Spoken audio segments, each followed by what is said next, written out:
아멘. 전에는 감추어졌다가 이제는 나타내신 바 되었습니다.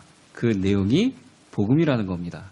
그 복음이 뭐냐면은 전에는 하나님이 이제 육신을 입고 오셔가지고 우리랑 똑같은 사람이 되셨다가 그 사람이 죄 하나도 없으신데 자기 목숨을 주셔가지고 십자가에 달리심으로 우리가 대신 죄사함을 받았고 이제 다시 살아나심으로 그 죽음의 권세에서 벗어나게 되었다. 이게 복음의 핵심입니다.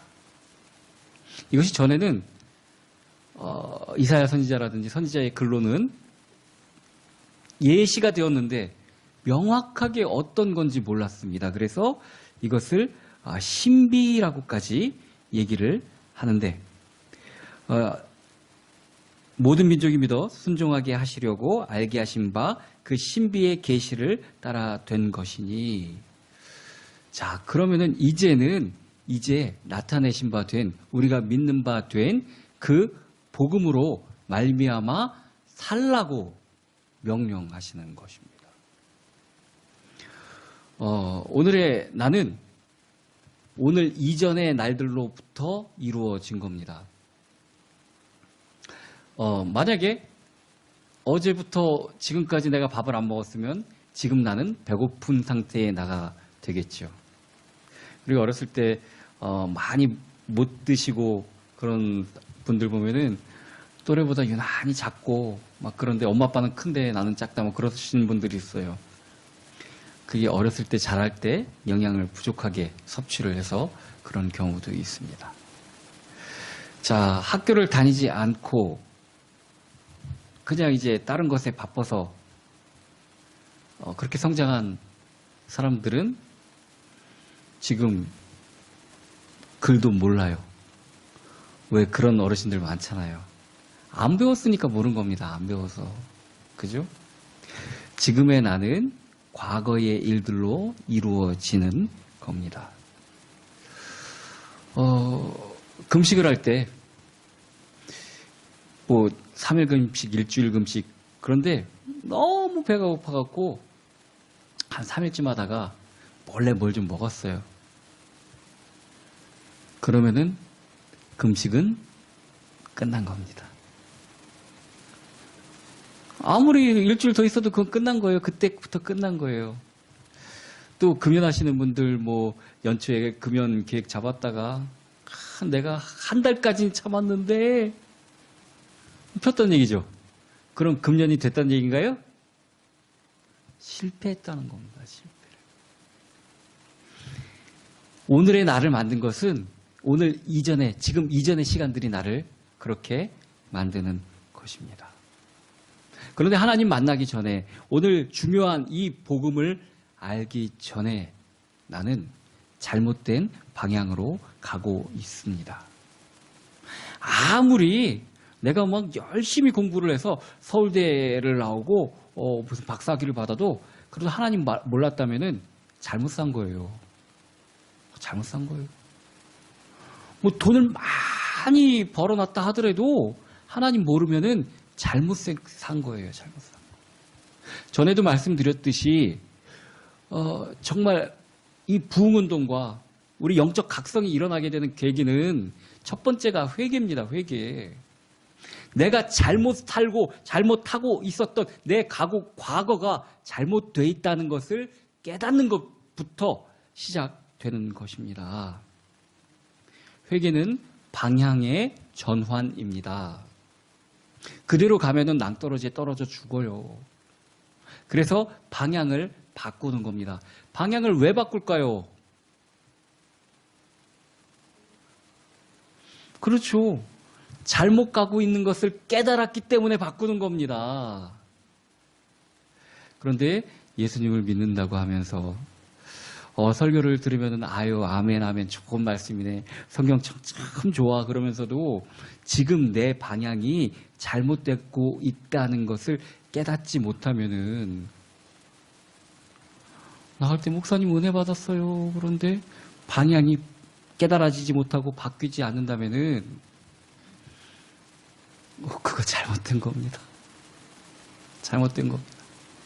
내 방향을, 내 상태를 아는 것. 그리고 이제는 복음으로 예수 그리스도께로 방향을 바꾸는 것이 가장 중요한 겁니다. 두려워 말고 일어나서 바꿔야 됩니다. 아이들일수록 바꾸기가 쉬워요. 이전의 경험이 그렇게 많지 않기 때문에. 근데 나이가 많을수록 바꾸기가 정말 힘들어요. 그만큼 그렇게 산 경험들이 켜켜이 쌓여있기 때문에 이걸 바꾼다는 게 정말 어렵습니다. 그런데 바꿔야만 합니다. 왜 우리 사모님 피아노 치고 뭐 그러면은 나도 피아노 치고 싶다 이런 생각 들지 않을까요? 안 나요? 그때 보면 막 피아노 치는 거 막 그러면은 되게 좋아 보여서 저 건반 개 이름만 알면은 되는 거 아닌가? 그래서 뭐 도레미파솔라시도 8음계 검은 건반 2개 있는 이쪽에서 도로 시작해서 자, 개 다 안다고 해서 악보 보고 쳐지나요? 안 돼요. 안 돼요. 계속 연습하고 외우는 겁니다. 피아노는 제가 잘 못 치기 때문에 예를 들기가 좀 그렇다면 기타, 제가 기타 치는 거 보고 이제 저희 군대 있을 때도 후임들이나 뭐 기타 좀 배우겠다고 찾아오는 사람들 많았어요. 근데 제대로 배운 사람은 아직 제가 잘 못 가르쳐서 그런가 봐요. 한 명도 제대로 그렇게 기타 칠 줄 아는 사람을 못 봤어요. 조금 하다가 말아요. 처음에는 손가락이 아파갖고 눌러도 소리도 잘 안 나거든요. 그리고 이제 그 한 곡을 하려면은 적어도 코드를 5개 정도는 알아야 되는데 이것만 계속 누르고 치고 이거 연습하는 게 너무 지겹거든요. 솔직히 아프고 지겹거든요. 그런데 정말 줄을 눌러도 안 아플 정도로 손가락에 굳은 살이 잡히고 이렇게 기타 넥을 쳐다보고 바꾸는 게 아니라 저절로 바꿔줄 수 있고 그렇게 계속 연습해야 기타 칠 수 있는 거예요. 우리 신앙도 마찬가지입니다. 정말 이 복음으로 단련돼야 돼요. 이전에는 알고 싶어도 몰랐었습니다. 이 신비가 우리에게 주어졌습니다. 어제도 우리 교단에서 이제 제가 가르친 제자 중에 한 명이 목사 임직을 받고 교회 설립 예배를 드렸습니다. 권면을 하시는 우리 재단 이사장님, 목사님 하시는 말씀 항상 그겁니다. 무조건 나와서 9시면은 교회 사람 있든 없든 나와서 출근을 해서 말씀 보고 6시간은 말씀 보고 밖에 나가서 3시간은 전도하고 날마다 또 3시간은 기도하고 이게 잘 되고 쉬우면은 그렇게 얘기 안 하죠. 어렵고 힘드니까 그렇게 되는 겁니다. 그런데 이게 정말 체질로 우리에게 되어야 됩니다. 체질로 돼야만 정말 온전한 그리스도인으로 복음을 증거하는 사람으로 체질이 그게 기초예요. 그게 기본이에요. 그렇게 갖춰질 수 있게 된다는 얘기입니다. 우리는 아직도 허망한 꿈을 꿀 때가 있어요. 갑자기 시험 공부 하나도 안 했는데 문제를 시험을 보면 100점 맞고 1등하고 공부 하나도 안 했는데 이게 진짜지 하나도 공부 안 했는데 이런 허황된 꿈을 꿉니다. 그리고 올림픽에 나와서 금메달 따는 선수들이 그냥 타고난 선수들로 착각을 합니다. 그렇지 않아요. 그 옷을 만든 과거가 있어요. 정말 내 모습이 내가 이렇게 된 것은 그 내 과거로 되어진 거라는 거. 만약 지금 내가 막 게으른 나, 만약 지금 내가 좀 불성실한 나 그렇다면은 그게 과거부터 쌓여져 온 겁니다. 이것을 끊어내는 게 회개입니다. 회개로 돌이켜져야 되는 것입니다. 자, 전에는 오늘 말씀처럼 이 복음이 감춰져 있어서 가만히 수그리고 있어도 돼요. 안 보이니까 깜깜하니까. 어디 돌아다니다가 다칠 수도 있잖아요. 그죠? 복음을 알기 전에는 그럴 수도 있습니다. 그러나 복음을 안다면은 이제 일어나야 되는 것입니다. 구원받은 우리에겐 하나님의 빛이 임하였다고 분명히 말씀해주고 계십니다. 이제는 우리가 어디로 가야 할지 알 수 있습니다. 감춰져 있을 때, 깜깜했을 때는 어디로 갈지 모르잖아요. 그런데 이제는 알 수 있습니다. 빛이 우리에게 임하셨다고 말씀해주고 있습니다. 마태복음 5장 14절, 너희는 세상의 빛이라. 산 위에 있는 동네가 숨겨지지 못할 것이요. 성령이 우리 속에 계시면 우리가 빛입니다. 우리를 숨길 수가 없어요. 다른 사람들도 보고 알아요. 근데 다른 사람들이 전혀 모르면 이상한 겁니다. 과연 나를 통해서 빛이 나오고 있는가? 복음이 나오고 있는가? 이거 생각해 봐야 되는 것입니다. 빛이 되라. 네가 열심히 갈고 닦아서 빛의 모습으로 갖춰져라. 이거 아닙니다. 빛입니다. 우리 속에 성령님이 계시기 때문에 그렇습니다. 이제 주저앉아 있지 말고 일어나야 될 것을 명령하고 계십니다. 자, 우리가 낙심하지 말아야 될 이유 있습니다. 내가 열심히 해야 된다고 그러면 힘 빠지고 막 그렇지만 우리 배경이 하나님이십니다. 하나님은 뭐라고 얘기하냐면은 내가 너의 힘이다. 자, 힘내라가 아닙니다. 내가 너의 힘이다라고 얘기하십니다. 그 힘 빠진다면은, 힘 빠져 있다면은 하나님을 의지하지 않고 있다는 얘기나 마찬가지입니다. 하나님은 우리의 힘이십니까? 우리 힘이 있어야 당연한 겁니다. 힘 없으면은 하나님이 어디 가셨나 보다 이렇게 생각하는 거나 마찬가지입니다. 예수 그리스도를 믿으면은 그의 성령님이 우리에게 임하시고 성령님의 임재는 우리가 하나님의 자녀됨을 나타내 주는 표식이 됩니다. 진짜 이렇게 왼손 이렇게 하고 다녀야 표식되는 거 아닙니다. 성령님이 우리 속에 계시면은 저절로 보여지게 된다는 얘기입니다. 전에 막 개차반으로 살고 막 그랬던 사람이 예수님을 믿고 은혜를 받았습니다. 근데 다른 사람들이 내가 좀 예수 잘 믿는 거를 좀 알아봐 주기를 바래요.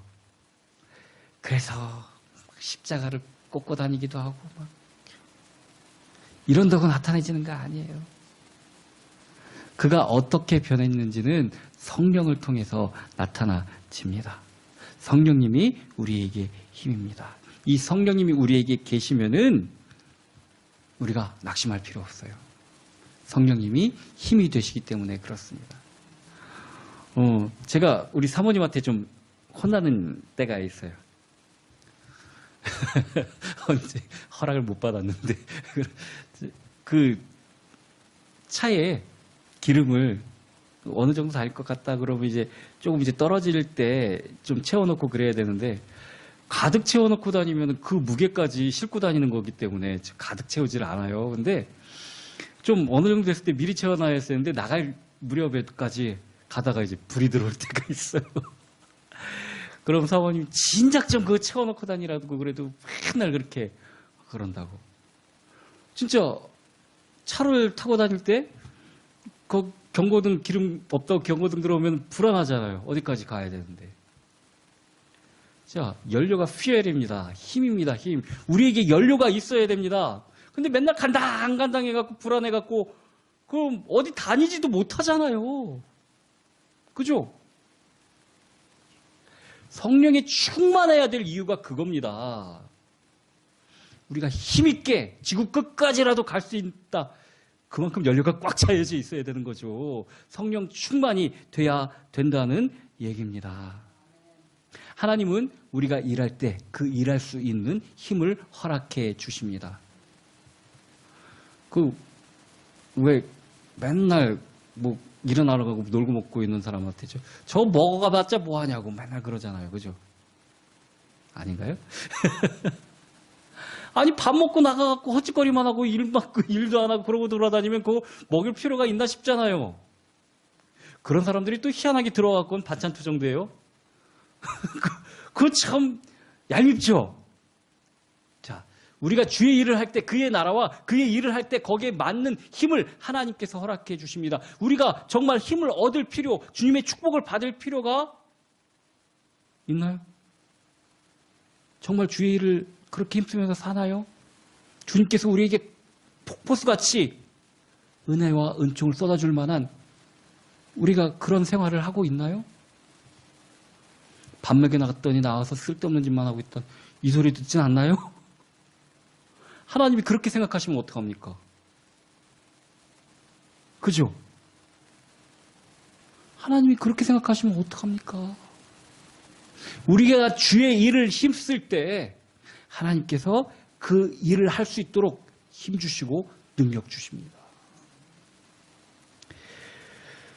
너희가 에베소서 6장 10절 말씀에 너희가 주 안에서와 그의 능력으로 강건하여지고 주님 안에 있을 때 그의 능력으로 강건해진답니다. 주님께서 힘을 주신다는 얘기입니다. 하나님의 자녀로서 일하고 살 힘을 주신다고 말씀해주고 계십니다. 하나님의 자녀로서 이 세상을 살아가기 위해서 주 안에 있는 그 힘을 얻어야 된다고 말씀해주고 계십니다. 주 안에서라는 말씀은 뭐냐면은 교회 출석을 잘하면 이런 얘기 아닙니다. 주 안에서라는 얘기는 내가 주님 안에서 주님께 발견되어지는 것을 얘기하는 것입니다. 우리가 똑같이 하얀색 옷을 입고 똑같이 가면 쓰고 똑같은 신발 신고 똑같이 몇백 명씩 같이 가고 있으면은 어떡해요? 못 알아보잖아요. 못 알아보잖아요. 우리 세상하고 구별되어지기에 살고 있나요? 정말 하나님의 자녀로서 딱 봐도 하나님 자녀같이 살고 있나요? 머리부터 발끝까지 세상하고 똑같이 살고 있진 않나요? 주 안에서 발견되어져야 합니다. 하나님의 자녀로서 발견되어져야 됩니다. 말씀 가운데 하나님의 뜻을 또 발견하여야만 합니다. 그것이 주 안에서입니다. 주 안에서 in Christ는 정말 주님께로부터 모든 감각과 모든 영양분을 받을 수 있도록 접붙임 바 된 상태를 얘기하는 겁니다. 내 생각이 주님의 생각 같아야 된다는 얘기입니다. 오늘 하루 사는 것이 주님이 나를 통해서 이 세상을 사는 것 같이 돼야 된다는 얘기는 겁니다. 그게 주 안에서입니다. 주 안에서 능력을 받아야 됩니다. 그래야 주님의 일을 감당하고 살 수 있습니다. 하나님은 우리를 통해서 어떤 굉장한 일을 하실 계획을 갖고 있습니다. 우리는 안 돼요. 뻔하지 않습니까? 우리는 나 자신도 못 다스려요. 왜 이렇게 또 먹지 말라는 것도 먹고 싶은 게 또 많고 왜 그렇게 또 운동해야 되는데 귀찮아서 오늘은 쉬고 내일부터 하지 이렇게 많을까요? 우리는 나 자신도 다스릴 수 없어요. 그러나 하나님이 나에게 임하시고 정말 우리가 하나님 안에서 발견되어질 때 하나님은 우리를 통해서 우리가 생각지도 못한 어마어마한 일을 하실 계획을 갖고 있다는 얘기입니다. 내가 하는 게 아니라서 그래요. 하나님이 나를 통해서 하실 거라서 그랬어요. 자, 이 돌 감람나무를 갖다가 참 감람나무에다가 접붙임을 했는데 희한하게 나는 돌 감람나무인데 접붙임만 됐는데 열매가 돌 감람나무가 아니라 참 감람나무가 열리는 거예요. 이런 일이라는 겁니다. 이런 일이. 나보고 하라는 것이 아닙니다. 하나님께서 새 일을 행하신다 말씀하셨습니다. 이사야서 43장 19절 보라 내가 새 일을 행하리니 이제 나타날 것이라. 하나님께서 새 일을 행하신답니다. 우리가 가지가 돼서 그 일을 나타내는 것입니다.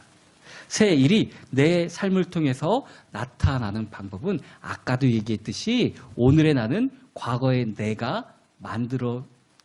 나로 그 시간들로 만들어진 것처럼 오늘을 지금 순간을 정말 하나님 말씀 안에 붙잡혀서 최고로 살면은 우리 미래가 그렇게 되는 거예요.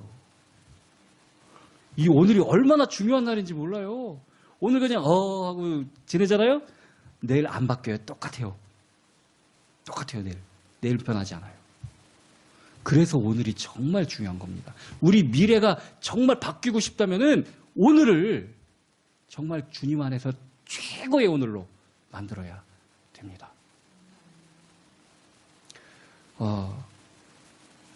시험 잘 보려면은 오늘 책 봐야 됩니다. 오늘 공부해야 됩니다. 날씬하고 멋진 몸매를 만들려면은 오늘부터 다이어트 해야 됩니다. 다이어트의 철칙 있죠? 내일부터. 절대 안 돼요, 그거. 절대 안 돼요. 오늘부터 하는 겁니다, 오늘부터. 자, 하나님께서 새 일을 이루어 나가시는데 오늘을 정말 주님께 붙들린 최고의 날로 사시기 바랍니다. 그러면 우리 인생이 그렇게 돼 가는 것입니다. 하나님의 계획은 어떻게 보면은 하찮은 늘 있는 것 같은 눈 떠보면 똑같은 그날 같은 이 오늘을 통해서 새 일을 이루어 가신다고 말씀해 주셨습니다. 예도 있어요. 성경에 보면은 다윗이 정말 별 볼 일 없는 인생이었습니다. 뭐 시골에서 이 양치는 집안의 8번째 아들로 태어났어요. 뭐 자기 차례까지 나올 것도 없습니다. 자기 아버지도 어떻게 생각했냐면은 사무엘 선지자가 와가지고 아들들을 데리고 와봐라. 내가 기도해줄게, 축복해줄게. 그 아들들 데려왔는데 이 아들은 부르지도 않았어요. 그래서 하나님이 탁 아니라고 그러니까 야 아들이 이것밖에 없어? 다른 아들 없어? 그러니까 그제서야 야 저기 양치는 다윗이 걔 데리고 와봐라. 그 정도로 아버지도 아들로서의 가치를 존중해 주지도 않았던 그런 아들이었습니다. 근데 하나님이 그를 통해서 새 일을 이루실 것을 약속해 주셨죠. 그 다음부터 정말 늘 그 다음에도 바뀌는 일이 없어요. 똑같이 형들은 뭐 중요한 일하고 뭐 그래도 자기는 똑같이 양 치러 나가고 양 돌보고 그래야 돼요. 그런데 그 오늘을 최고의 날로 만들었지 않습니까? 내가 지키는 양을 사자나 늑대로부터 어떤 어려움으로부터 난 지킬 것이다. 오늘을 최고의 양치기가 될 것이다. 돌팔매 돌리는 걸로 다 백발백중 연습했지 않습니까? 그리고 그 기간에 하나님께 접붙임 받은 연습, 묵상의 기도 연습을 꾸준히 했지 않습니까? 그러니까 어떤 일을 당하든지 그 기능이 나타나지고 그 날들을 통해서 최고의 왕까지 되어지는 겁니다. 요새 마찬가지죠? 노예로 팔려서 말도 안 통해. 히브리어랑 이집트어랑 달라요. 얼마나 두들겨 맞았겠습니까? 어린 나이에 16살 때 팔려갔는데. 근데 그 노예로 붙잡힌 그 오늘을 하나님과 소통하는 최고의 날로 만들었지 않습니까? 그러니까 그가 노예 생활을 하든지 감옥에 있든지 총리가 되든지 언제나 하나님이 그와 함께 하심을 다른 사람들이 알 수 있었지 않습니까? 지금 내가 겪고 있는 날들이 뭐 시골에 나가갖고 양치고 소치고 하는 일 아니지 않습니까? 내가 지금 하는 일들이 어디 노예로 팔려가갖고 두들겨 맞고 있는 그런 일 아니지 않습니까? 그런데도 이 훌륭한 오늘을 우리는 과연 어떻게 보내고 있습니까? 그럼 축복된 내일은 없습니다.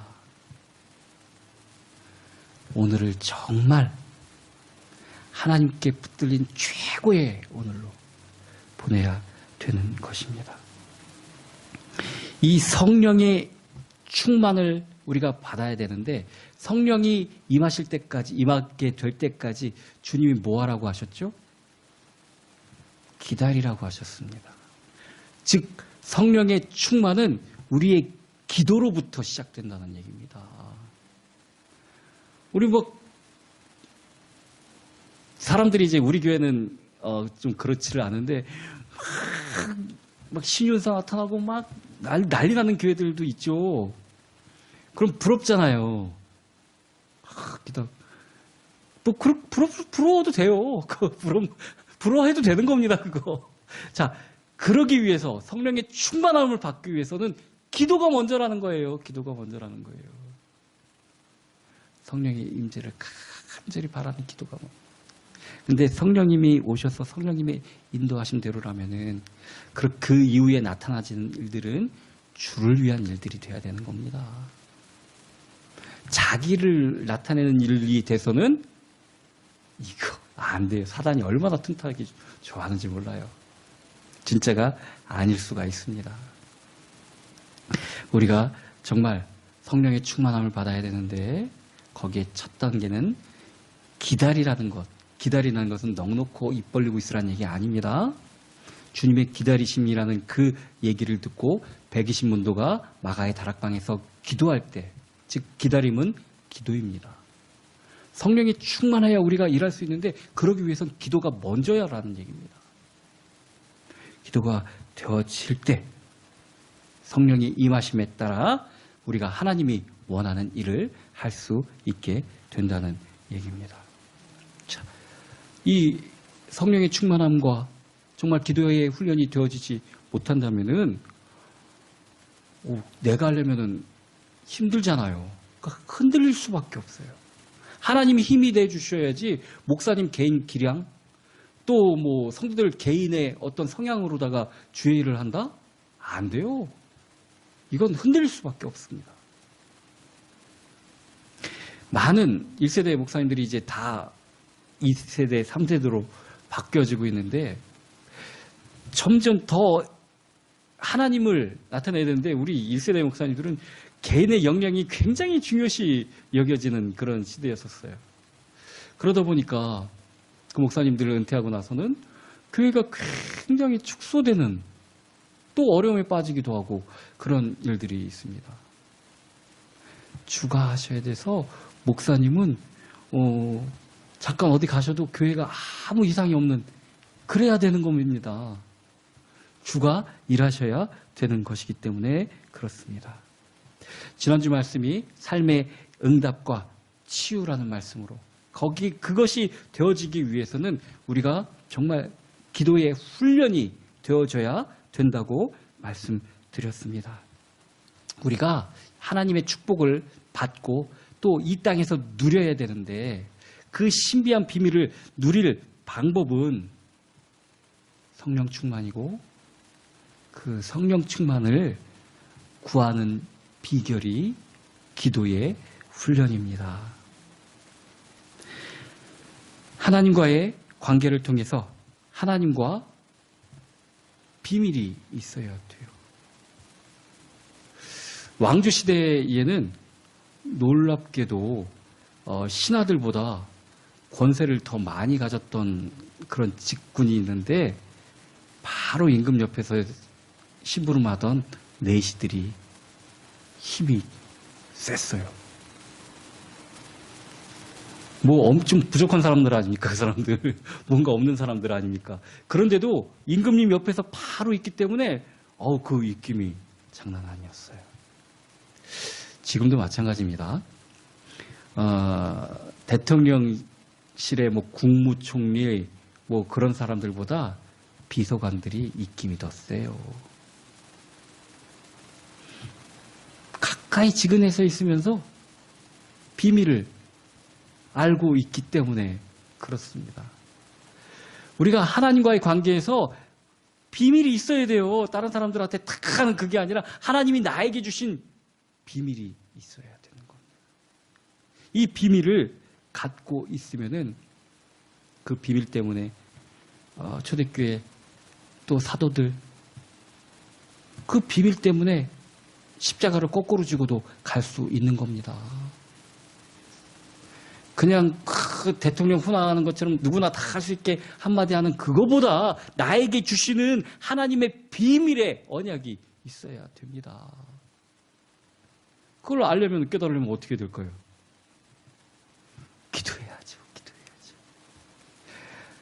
제가 매주 그런 꿈을 꿉니다. 많은 사람들이 우리 예담교회에 갑자기 막 문 열고 들어와서 막 꽉 차게 되는 그런 꿈을 꿉니다. 그런데 교회의 모습도 그 주일 이전에 일주일을 통해서 그 교회의 출석 인원은 결정되어지는 거예요. 나가서 전도하고 또 결실 맺어지지 않으면은 전도 안 하는데 어떻게 부흥이 됩니까? 그것도 마찬가지예요. 지난 과거를 통해서 지금 모습이 나타나지는 것이기 때문에 그렇습니다. 그래서 우리가 정말 하나님의 사람으로서 올바르게 살아가려면은 비밀 붙잡고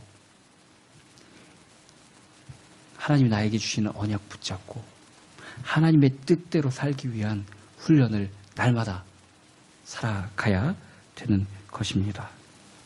우리에게 이미 빛이 임하셨습니다. 이 빛을 가지고 가만히 웅크리고 있고 앉아있으면 안 됩니다. 전에는 앞이 안 보였기 때문에 앉아있지만 이제는 빛이 임하셨는데 앉아있으면 안 되죠. 앞으로 보고 나아가야 되는 것입니다. 정말로 오늘을 최고의 오늘로 만들어서 우리의 앞날이 주님 보시기에 가장 빛나는 날이 될 수 있도록 성령의 충만함을 따라가신 저와 여러분이 되기를 예수 그리스도의 이름으로 축원합니다.